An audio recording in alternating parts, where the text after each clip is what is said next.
It's an education that you could not buy, and even if you could buy it, it's not one you could afford, because it opened a lot of doors, a lot of friendships made around the world, people that I still maintain contact with, and just the opportunity to provide leadership to producers across the country that you feel close to and want to represent in the best way possible.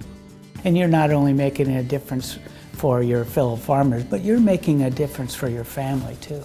You know, as you move forward, and as you impact policy or legislation or whatever happens or whatever's going on. It could be trade, you know, it could be international policy. All those things that we have been involved with as leaders of the American Soybean Association.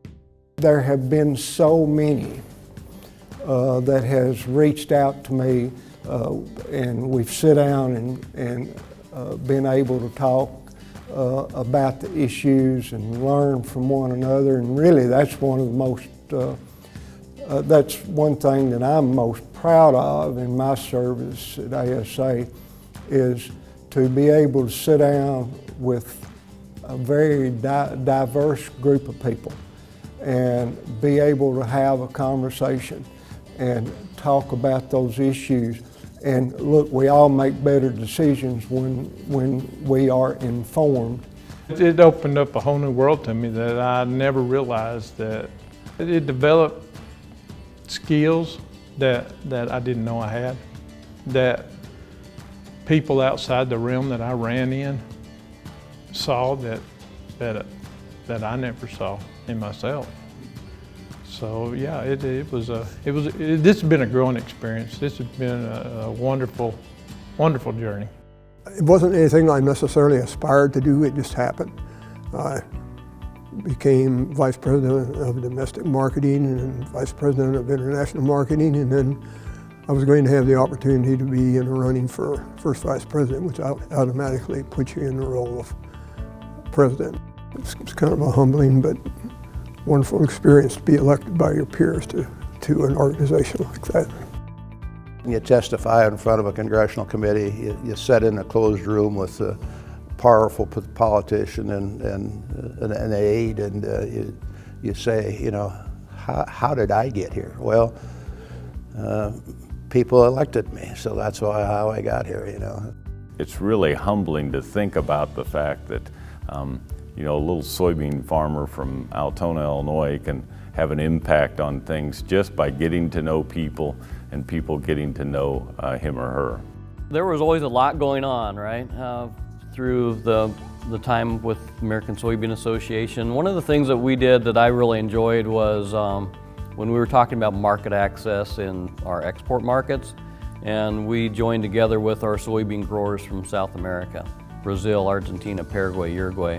And now they've added Canada to that group, to the International Soy Growers Alliance. I was always intrigued by the Soybean Association for a couple of reasons. Number one, they wanted to build markets. They wanted to grow more product and sell more product and make more money. And so many organizations don't want to really do that. The second thing is, I looked around the Soybean Association and you had a limited terms that you could stay on board. Well, in soybean, you're in and you're out. There were term limits on the thing.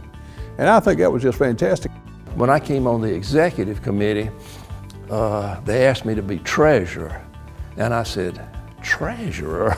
You know, what about international marketing, you know? But James Lee said, John, I asked them to put you there.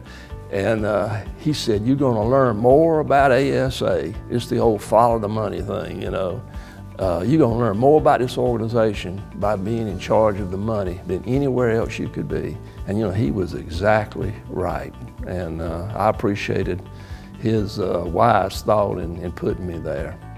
I guess my fondest memory is just being a part of the organization and being a kind of a brotherhood with our fellow directors and our executive committee at the time. It's just, you know, a special bond there and a friendship that we developed.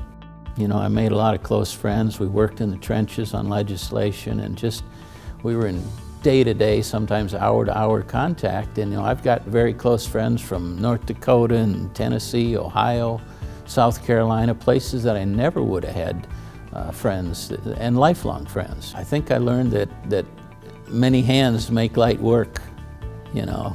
One individual cannot do it alone, but if you put the people across the country in place, and we can get a lot done. People at the ASA are just good people.